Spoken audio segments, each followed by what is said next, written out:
अवधूत चिंतन श्री गुरुदेव दत्त. श्री स्वामी समर्थ. नमस्कार, मी पूजा आपल्या चॅनेलवर तुम्हाला सगळ्यांचं पुन्हा एकदा खूप खूप मनापासून स्वागत करते. तुमच्या सगळ्या इच्छा स्वामी महाराज लवकरात लवकर पूर्ण करत ही स्वामींच्या प्रार्थना करते व आजच्या आपल्या व्हिडिओला सुरुवात करते. बघा, चातुर्मासाची समाप्ती लवकरच होणार आहे, म्हणजे येणाऱ्या कार्तिक एकादशी पासून. बघा, देव उठणी एकादशी, कार्तिक एकादशी किंवा या एकादशीला प्रबोधनी एकादशी देखील म्हटलं जातं. तरी एकादशी केव्हा आहे?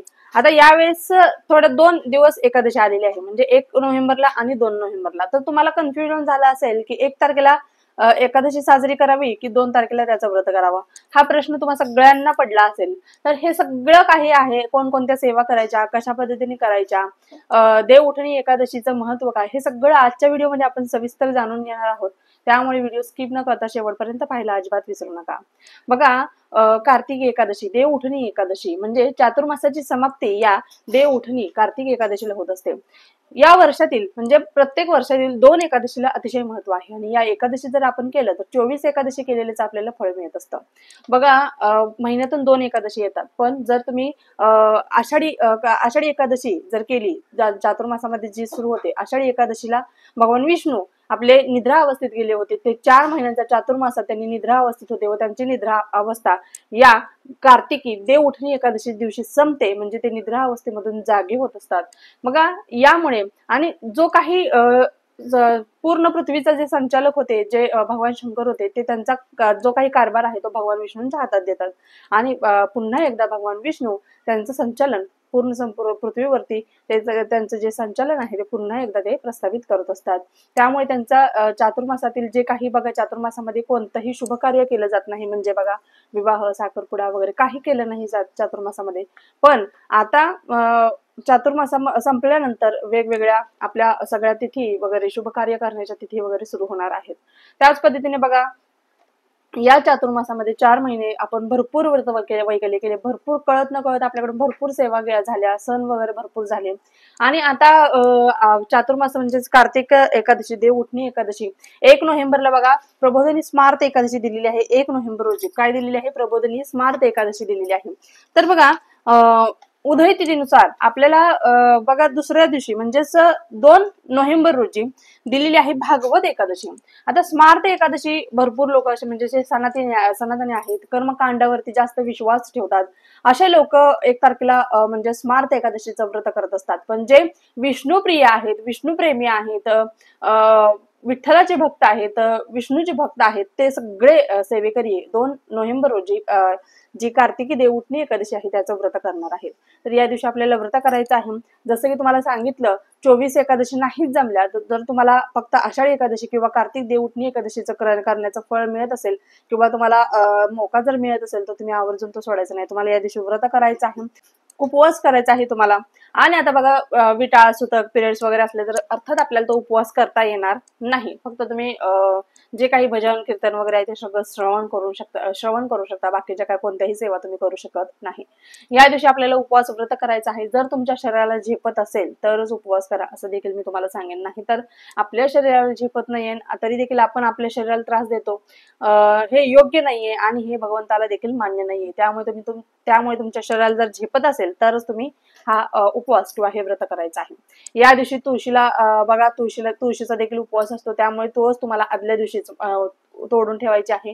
त्यामुळे या दिवशी तुळशीला हात लावायचा नाही, तुळशीला स्पर्श करायचा नाही. तुळशीचा देखील या दिवशी उपवास असतो. तुळशीला पाणी घालायचं नाही, तुळशीची पाने देखील तोडायची नाही. या चुका आवर्जून टाळायच्या आहेत. या चुका लोक करतात आणि त्यांना त्यांच्या सेवेचं फळ मिळत नसतं.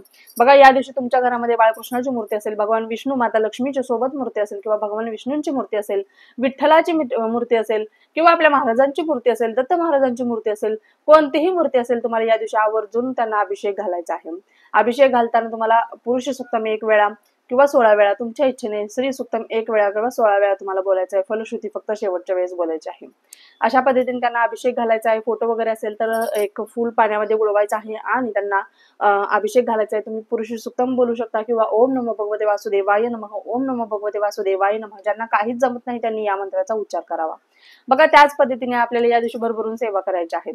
आता सेवा काय कराव्या? सगळ्यात प्रभावीने अतिशय उच्च कोटीची अशी सेवा आहे जी भगवान विष्णूंना प्रिय आहे, ती सेवा म्हणजे विष्णू सहस्त्रनाम. अतिशय उच्च कोटीची सेवा आहे, जी केली आणि ज्यांनी केली त्यालाच अनुभव भेटला आहे. आणि ज्यांनी फक्त ऐकून आहेत की ही सेवा केल्यामुळे फळ मिळतं, ते फक्त ऐकूनच आहेत. पण ज्यांनी त्याच्यावरती त्या सेवेवरती विश्वास ठेवून शुद्ध अंतकरणापासून ती सेवा केलेली आहे, त्याचे अनुभव त्यांना, दिव्य अनुभव त्यांना अनुभूती झालेली आहेच आहे. बघा, त्याच पद्धतीने विष्णू सहस्त्रनाम तुम्ही 1 वेळा बोला, 11 वेळा बोला, 21 वेळा बोला, तुमच्या इच्छेने दिवसभरामध्ये तुम्ही विष्णू सहस्त्रनाम कमीत कमी एकदा तरी बोलायचं आहे. तुम्हाला विष्णू सहस्त्रनाम पठण करता येत नाही, तुम्हाला जरा थोडंसं उच्चार अवघड जात असतील तर तुम्ही श्रवण देखील करू शकता. फक्त लावून दिले त्याच्याकडे आपण बघत देखील नाही असं नाही करायचं. लावून त्याच्या मागे फुटफुटण्याचा प्रयत्न करायचा आहे किंवा देवासमोर बसून ते लावायचं आहे, श्रवण करायचं आहे. बघा, धूप दीप अगरबत्ती लावायची आहे. तुम्हाला या दिवशी विष्णू सहस्त्रनामावली देखील पठण करू शकता.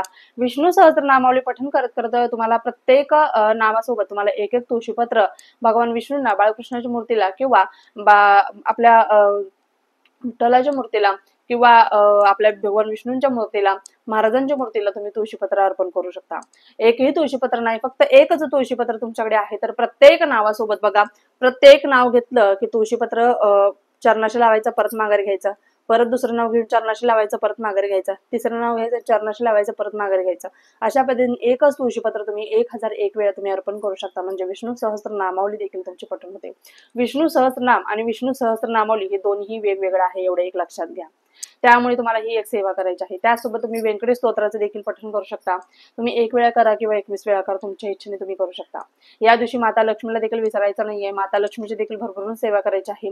बघा, 16 वेळा तुम्हाला विष्णू गायत्री मंत्र म्हणायचा आहे, 16 वेळा लक्ष्मी गायत्री मंत्र म्हणायचा आहे.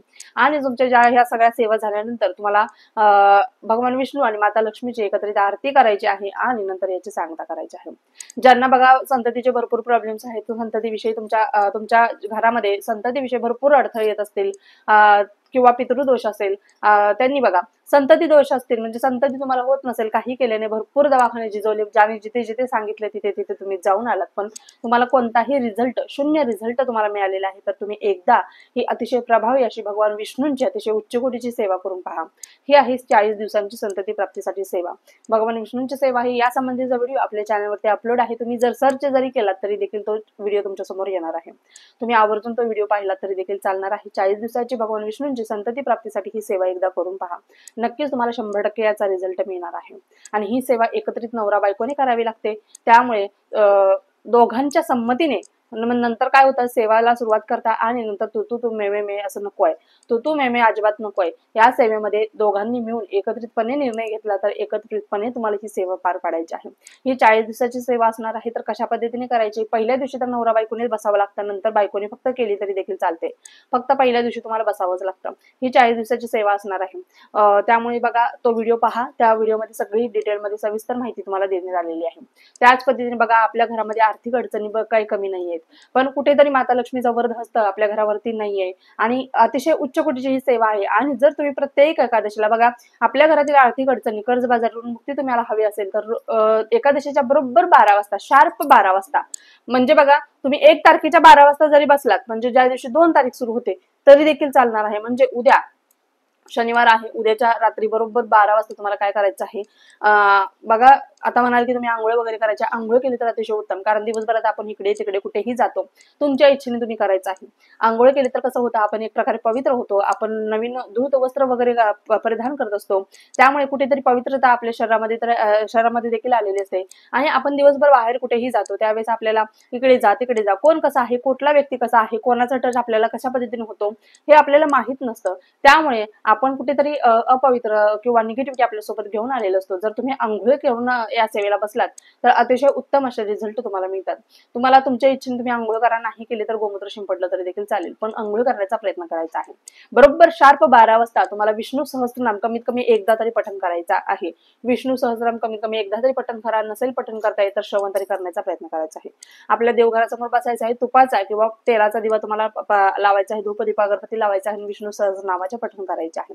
जो व्यक्ती 12 एकादशीला रोज 12 वेळा रात्री बरोबर 12 वाजता बसून 12 वेळा विष्णू सहस्त्रनामाचे पठण करतो, 12 वेळा म्हणजे अर्थात पहाट होणार आहे, पण जो व्यक्ती ही तसदी घेतो, जो व्यक्ती हे सेवा करण्याचा कष्ट करतो, त्या व्यक्तीच्या आयुष्याचं सोनं झाल्याशिवाय राहत नाही, हे देखील शाश्वत सत्य आहे।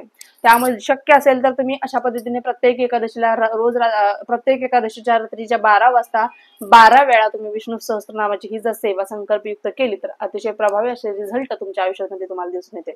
नाहीतर कमीत कमी एकदा तरी तुम्हाला रात्री 12 वाजता विष्णू सहस्त्रनामाचे पठण करायचे आहे। त्याच पद्धतीने अतिशय प्रभावी अशी सेवा ती वेंकटेश स्तोत्राची सेवा आहे। जर तुम्ही एक दिवसीय मंडल जर करणार असाल, म्हणजे 21 मंडळाचा एक दिवसीय व्यंकटेश स्तोत्राचे तुम्ही मंडल जर करणार असाल तर अतिशय उत्तम असा दिवस म्हणजे कार्तिकी देवउठणी एकादशी आहे। रात्रीच्या बरोबर 12 वाजता जसं की तुम्हाला सांगितलं, तुम्हाला ज्या पद्धतीने आपण व्यंकटेश स्तोत्राची मांडणी करतो, म्हणजे चौरंगावरती निळ्या रंगाचं वस्त्र, महाराजांची मूर्ती किंवा बालाजी महाराजांची मूर्ती असेल, विष्णूंची मूर्ती असेल, बाळकृष्णाची मूर्ती असेल, ते आपल्याला अभिषेक घालून त्यांच्या पाटावरती आपल्याला प्रस्थापित करायचे आहे। आणि तुम्हाला ज्या पद्धतीने सांगितलं तसं तुम्हाला 21 वेळा व्यंकटेश स्तोत्राचं पठण करायचं आहे रात्रीच्या बरोबर 12 वाजता। व्यंकटेश स्तोत्राची सेवा करताना मात्र तुम्हाला अंघोळ करूनच बसावं लागणार आहे, हे देखील शाश्वत सत्य आहे। कारण बघा, जसं की तुम्हाला सांगितलं, आपण कुठेही जातो, कुठे कशा पद्धतीने हात लावत असतो, तर आपण कुठेतरी अपवित्र झालेलो असतो। पवित्र आपलं शरीर देखील, आपलं शरीर पवित्र तर व्हायलाच हवं, पण आपलं मन पवित्र असणं देखील तितकंच महत्वाचं आहे। मनामध्ये कोणाविषयी राग तिरस्कार न ठेवता, कोणाविषयी बदल्याची भावना न ठेवता, वाईट विचारांना थारा न देता, फक्त शुद्ध अंतकरणापासून तुम्ही 21 मंडळाचे एक दिवशी व्यंकटेश स्तोत्राचं पारायण करून पहा। आणि रात्रीच्या बरोबर 12 वाजता आणि देवउठणीच्या एकादशीच्या दिवशी जर तुम्ही हे व्रत करून ही जर सेवा केली तर अतिशय प्रभावी अशी तुम्हाला त्याचे रिझल्ट मिळणार आहेत। आपल्या जीवनात असंख्य प्रॉब्लेम्स आहेत, तुम्हाला जसं की मी सांगितलं, असंख्य प्रॉब्लेमांना आपण तोंड देत असतो। प्रत्येकाच्या जीवनात, मनुष्य म्हणजे प्रत्येकाच्या जीवनामध्ये, श्रीमंत असो वा गरीब, त्याच्या जीवनामध्ये काही ना काहीतरी अडचणी आहेत। पैसा नाहीये म्हणून त्याच्यामध्ये काय जीवनामध्ये अडचणी आहेत, तर कोणाकोणाच्या आयुष्यामध्ये भरपूर पैसा असून देखील त्याच्या आयुष्यामध्ये सुख नाहीये। आत्मिक सुख हे फक्त पैशातच मिळत नाही, तर प्रत्येक माणसाच्या भावनामध्ये देखील मिळत असतं। त्यामुळे प्रत्येक माणसाची भावना जपायला शिका। बघा, आजकाल जसं की हे सगळं वातावरण सुरू आहे, याच्यामध्ये भावना जपणं अतिशय महत्वाचं आहे। तोडून बोलून नाते तोडून उपयोग नाहीये। त्यामुळे बघा, भावना जपायला शिका। आणि आपल्या घरामध्ये जर सुख शांती आणि आत्मिक शांती जर हवी असेल, सुख समाधान हवं असेल, तर या छोट्या छोट्या सेवा करून आपल्या घरामध्ये ही शांती तुम्ही नक्कीच आणू शकता, निगेटिव्हिटी नक्कीच बाहेर घालू शकता। त्यामुळे भगवान विष्णूंची अतिशय उच्च कोटीची ही सेवा, बाळकृष्णाची सेवा करायला अजिबात विसरायची नाही। ज्यांना संतती नाही त्यांनी एकदा आवर्जून तो व्हिडिओला व्हिजिट करा आणि ती सेवा करायला सुरुवात करा। नक्कीच तुमच्या आयुष्यामध्ये तुम्हाला 2026 मध्ये नक्कीच तुमच्या हातामध्ये लेकरू असणार म्हणजे असणारच आहे, आई होण्याचं सुख लाभणार म्हणजे लाभणारच आहे। त्यामुळे नक्कीच ह्या छोट्या छोट्या सेवा करायला अजिबात विसरू नका। व्हिडिओ आवडला असल्यास व्हिडिओला लाईक करा, शेअर करा, सबस्क्राईब करा। पुन्हा एकदा भेटू अशाच एका नवीन व्हिडिओ सोबत। तोपर्यंत झालेली सेवा स्वामींच्या निरुजू करते। श्री स्वामी समर्थ। धन्यवाद।